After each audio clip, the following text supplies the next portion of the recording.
Asalaamu calaykum saaxiibayaal soo dhawaada mar kale iyo janalka Cabdinaasir Guusha. Muuqaalkan waxaa aad iyo aad diiradda dul saari doonaa agaasimaha NISA Mahad Salaad oo durba la wareegaya maanta shaqadiisii uu kalena wareegayo ninka la yiraahdo Yaasiin Faray oo ahaa agaasimihii NISA ee hadda ugu dambeeyay ee xilka markii laga qaaday Fahad Yaasiin lagu wareejiyay maadaama uu ahaa ku-xigeenkii qofkii ugu mudnaa xilligaas. NISA oo ah hay'ad ka mid ah hay'adaha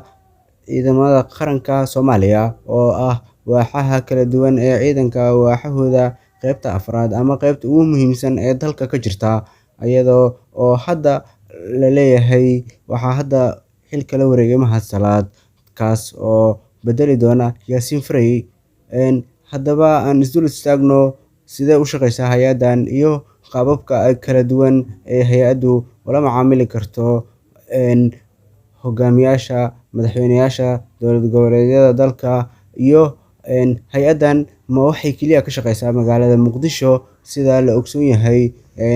Hogaamiyaashoodii ugu dambeeyay ee hay'addan xilka qabtay dhammaantood ma dhaafin magaalada Muqdisho oo gobollada dalka waxaad moodaa in dhaqdhaqaaqooda aad ugu yaraa, balse ma la is dhihi karaa markaan hay'addu way ku fidi doontaa guud ahaan gobollada dalka, maamul goboleedyada sida ugu horeyso Puntland iyo maamul goboleedyada kale ee Soomaaliya, oo ma laga dhex arki doonaa hay'adda oo hogaamiyaheeda booqan kara goobahaasi maadaama hay'addu ay tahay hay'addii ugu sareysay marka la fiiriyo ciidamada Soomaaliya qaranka. Sidaan ogsoonahay Mahad Salaad waa nin aan soo marin marka la fiiriyo darajo ciidan oo aad u sareysa aan haysanin, laakiin ma mudan yahay inuu qabto. Falanqeeyaasha ayaa waxa ay sheegayaan in hay'addu markasto uu aad iyo aad u soo farageliyo madaxweynaha xilligaas jooga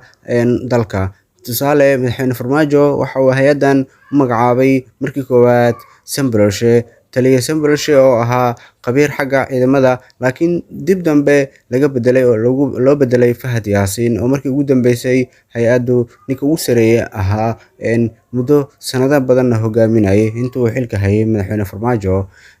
Haddaan u soo laabano Mahad Salaad waa nin xildhibaan soo noqday, wasiir dowle madaxtooyadii xilliga Xasan Sheekh Maxamuud soo noqday, 5 sano ee ugu dambeysay oo dalku Farmaajo hogaaminayeen ahaa xildhibaan mucaarad ah oo xubin firfircoon afhayeen ah mucaaradka u ahaa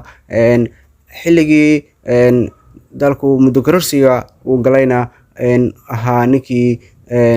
aad iyo aad ugu muuqday xagga mucaaradka ololihiisa qolooyinkii la magac baxay badbaado qaran ee dalku